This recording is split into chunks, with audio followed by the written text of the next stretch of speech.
2025년 하반기 주목해야 할 관심 섹터와 관련주를 제공해 드립니다. 안녕하세요. 허브경제TV입니다. 오늘 볼 종목은요, 유리기판 관련되어 있는 필옵틱스를 좀 보도록 하겠습니다. 어설프긴 하지만 21선은 돌파 안착하는 모습까지 연출이 되었죠. 그래서 우리가 조금 더 가까이서 보면은 이렇게 하락하고 반등, 눌림 이렇게 해서 마무리가 됐어요. 그러면 이제 저점이 높아진 상태예요. 그리고 이 고점을 완벽하게 돌파를 못하긴 했지만 그래도 일단은 이 구간 라인에서 밀릴 때 여기랑 이 저점의 공간, 이 구간을 지켜준다라고 하면은 충분히 뭐예요? 이렇게 올라갈 가능성도 염두에 둬야 되는 거죠. 되게 오랜만에 21선을 돌파 안착하는 마무리하는 모습들이 연출되었습니다.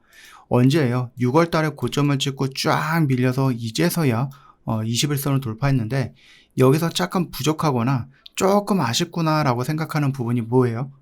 여러분들도 느끼셨나요? 거래 대금이 없어요. 거래량이 부족하다는 얘기죠. 여기서 어떠한 저항 구간을 돌파한다라고 했을 때 이게 화끈한 돌파를 보여준다라고 했을 때 거래량이 평소보다는 이 정도는 좀 터져줘야지. 그래도 이 저항 구간을 내가 돌파하려고 좀 힘을 쏟는구나. 물론 이게 다음 주 월요일날 이런 식으로 양봉이 나오면서 거래량이 이렇게 붙어도 되긴 해요. 상관없습니다. 네, 일단은 조금 더 지켜보고 이 구간 라인에서 지지를 해주다가 어느 순간 빵 터지면서 거래량 붙는 그 양봉이 나오면은 우리는 필옵틱스가 추세가 전환이 될 수 있겠구나라고 생각해봐도 되는 거죠.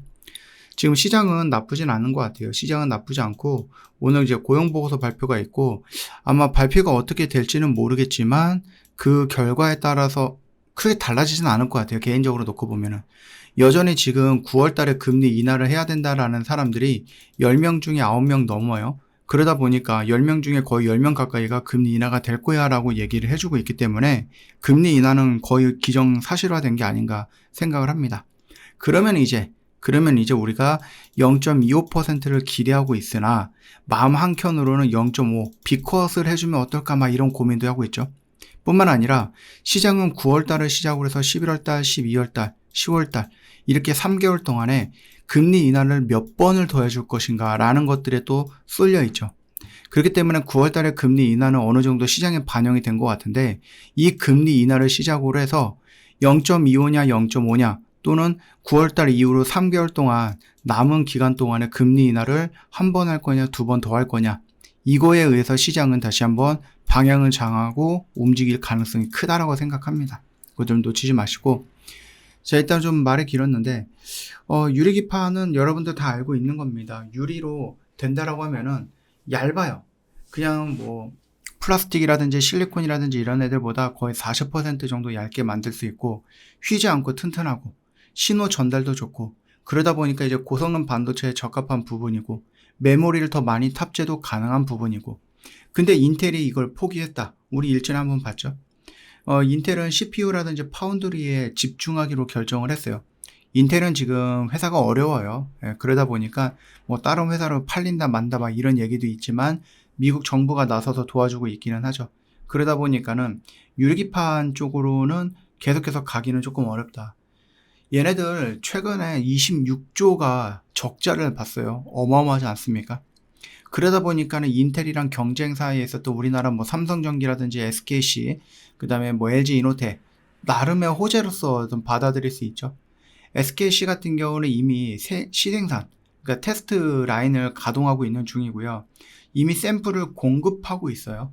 예. 그렇기 때문에 우리나라뿐만 아니라 이 유리기판 업계에서는 SKC가 일단은 선두주자로 가고 있다. 삼성전기랑 LG 이노텍도 따라가고 있는데 삼성전기가 두 번째, LG 이노텍이 세 번째 이런 식으로 여러분들 보시면 될 것 같습니다. 그래서 이 유리기판에 대한 부분들이 중요한 부분이고 경쟁사인 인텔이 포기하면서 우리나라 기판을 만드는 회사들이 더 좋아질 거다. 또 수혜를 받을 거다. 이런 얘기들이 있는 거죠. 필옵틱스는요. 여러분들 제가 여러 번 말씀을 드렸겠지만은 디스플레이 장비를 만드는 회사로 유명했죠. 근데 그 기술을 가지고 반도체 유리기판 장비 쪽으로 사업을 확장하고 있다라는 겁니다. 그래서 우리가 필옵틱스를 보고 있는 거예요. 반도체 칩을 연결하는 기판의 재료로 쓰이는 것이 유리기판이 유리죠, 당연히. 매끈하죠, 표면이. 아주 미세한 회로 구현이 가능하고 두께가 얇게 만들 수 있고 작고 빠른 반도체 제작이 가능하고 전력도 무려 30% 이상 절약 가능한다. 근데 이제 말씀을 드렸듯이 유리는 뭐예요, 여러분들? 이거 여러분들 그 예전에 초등학교인가 중학교 때 제가 현미경을 가가지고 현미경으로 막 이렇게 뭐 피 그 한 방울 딱 떨어뜨려서 이렇게 보는 거 있죠. 거기에 보면 이제 유리 이렇게 슬라이스 같은 거 있잖아요. 슬라이드라 요거 뭐라고 하죠? 유리 요거 있고 거기다 이제 껴가지고 피 하나 뚝 떨어뜨리고 현미경으로 보는 것들. 요 유리판을 여러분들 유리기판이라고 생각을 해보세요. 이거 굉장히 얇잖아요. 근데 유리기판 이것보다 훨씬 더 얇아요. 이렇게 얇은 기판에다가 이게 구멍도 뚫어야 되고 여기다 이제 뭐 이렇게 뭐가 왔다 갔다 할 수 있는 이렇게 홈 같은 것도 만들어야 되고 길 같은 것도 만들어야 된다고 생각을 해보세요. 얼마나 정밀한 작업이 필요하겠습니까?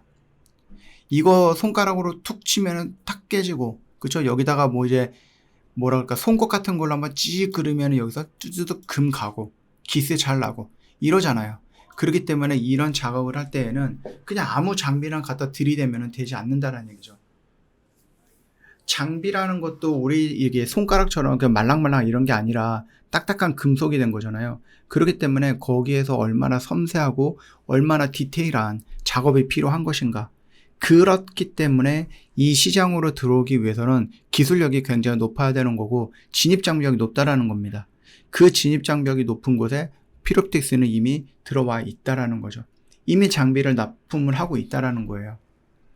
피롭틱스의 뭐 일단 핵심적인 기술을 놓고 본다라고 했을 때 조금 어려운 말이긴 하지만 트로나다. 그러니까 유리기판에 수많은 미세 구멍을 뚫는 거예요. 우리 흔히 말해서 TGV라고 하죠. 이런 장비를 갖고 있어요. 고객 맞춤형으로 다양한 크기의 구멍이 가능하다라는 겁니다. 어떤 특정한 뭐 10원짜리 동전 만원, 500원짜리 동전 만원 이런 것들이 딱 정해져 있는 게 아니라 네가 원하면 10원짜리, 네가 원하면 50원짜리, 너가 원하면 500원짜리 이런 식으로 구멍의 크기가 가능하다는 거고 이미 납품을 하고 있다는 겁니다. 두 번째는 포칼라다라고 해서 유리기판을 뚫는 구멍을 모두 검사하는 장비예요. 최대 500만 개의 구멍을 한 번에 스캔이 가능하다는 거죠.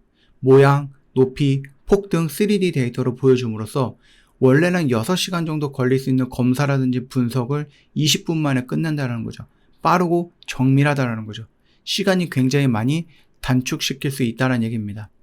물론 아직까지 유리기판이라는 시장이 본격적으로 열리진 않았습니다. 지금 유리기판이 필요한 업황은 좀 제한이 되어 있어요. 고성능 컴퓨터라든지 AR라든지 이쪽에 필요한 부분이죠. 근데 그쪽에서 테스트를 해보고 야 정말로 성능이 야 이거 플라스틱이라든지 실리콘에 비할 때가 아니야 라고 했을 때에는 어떻게 됩니까? 점점 저 영역이 넓어지겠죠.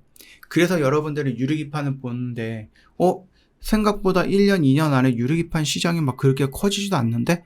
이렇게 생각하실 거예요. 그건 당연한 부분이에요.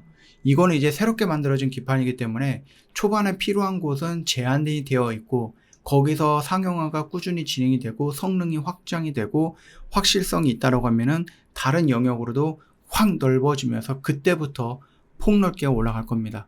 그러면은 지금은 이렇게 영역이 되어 있어요. 그래서 여기서 막 만들어서 여기만 이제 공급을 하는데 괜찮네? 괜찮아? 나중에는 이렇게 영역이 넓어지는 겁니다.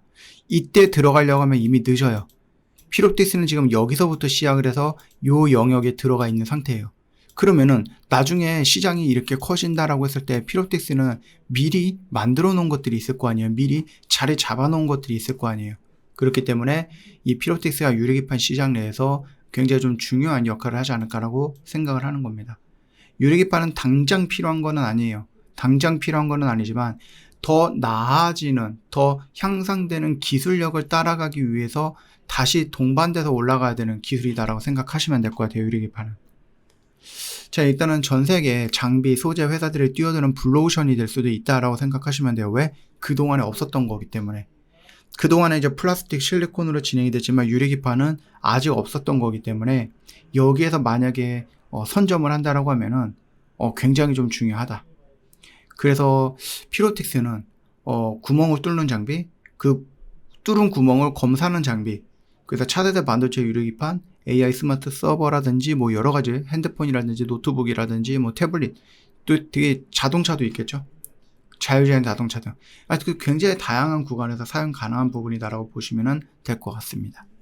지금 차트의 흐름도 나쁘진 않는 모습이기 때문에 이 영역을 지켜주는지 우리 한번 좀 보면서 같이 좀 대응을 해보자라고 말씀을 드리고 마무리하도록 할게요. 저 허브경제TV 공식 채널을 보시면 정말 중요한 것도 깔끔하게 정리해놨습니다. 여러분 보시면은 좀 정말로 많이 될 거예요. 봐야 되는 뉴스들 중심으로 해서 올려놨는데 내가 이거를 보긴 했는데 어떻게 해야 될지 모르겠다 하시는 분들이 있어요. 어떻게 대응을 해야 될지 적용을 해야 될지 모르겠다 하시는 분들 저 허브경제TV 찾아오세요. 1개월도 가능하니까 오셔가지고 저희랑 같이 한번 매매해보자고요. 이런 정보 이렇게 해석하고 이렇게 접근해서 이렇게 수익을 내는 이런 것도 여러분도 한번 체크해 보시면 도움이 되지 않을까 싶습니다. 오늘 하루도 정말로 고생 많으셨습니다.